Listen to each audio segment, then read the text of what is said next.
This horse was shown in our previous video as an example of standing with both front and hind legs side by side.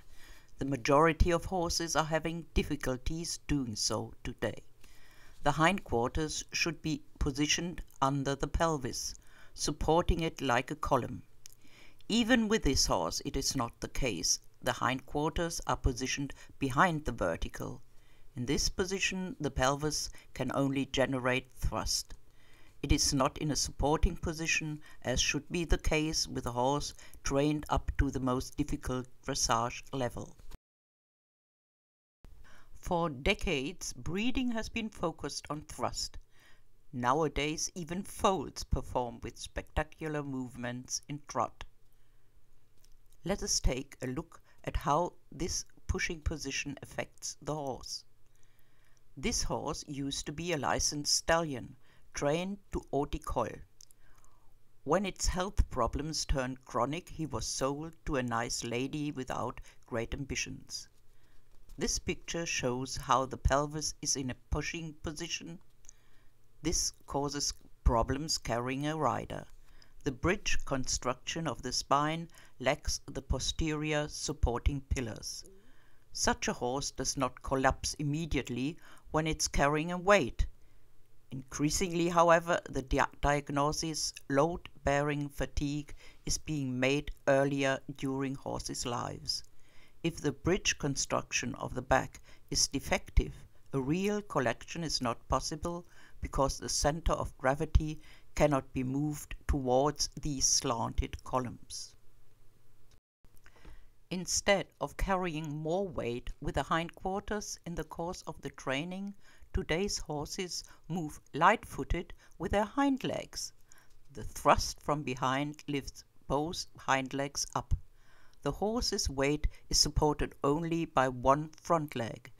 The spine points downwards rather than uphill and is thereby not capable of taking some weight off the front legs.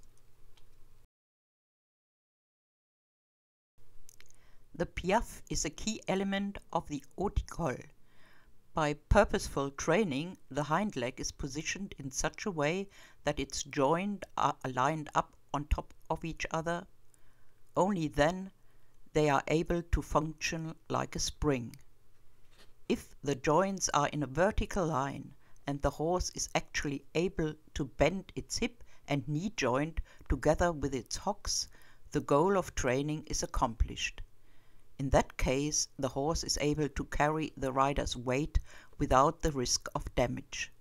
It supports the weight with its powerful hind legs and the center of gravity is moved towards the back, enabling the front legs to become light-footed and easily maneuverable. A horse thus collected can actually execute a pirouette in canter turning on a plate. Today, judges only assess whether an exercise is being executed. They do not pay attention to the horse's body and posture. The posture informs about the training level and about how the horse was made to execute the exercise too. This is a typical example of a horse that has been taught mentally what to do and not by enabling the body to fulfill the task. In current times, riders are not concerned with the biodynamic processes of the horse's body. They do not think about the changes the horse has suffered from breeding. They teach the horse by practicing and repeating an exercise until a horse knows what the rider expects. According to the rider's own temperament and the problems the horse encounters in its attempt to fulfill the wishes of its rider, the rider uses praise and treats or rollkur and the whip. It is quite obvious that the horse shown here is neither collected nor does it back point uphill.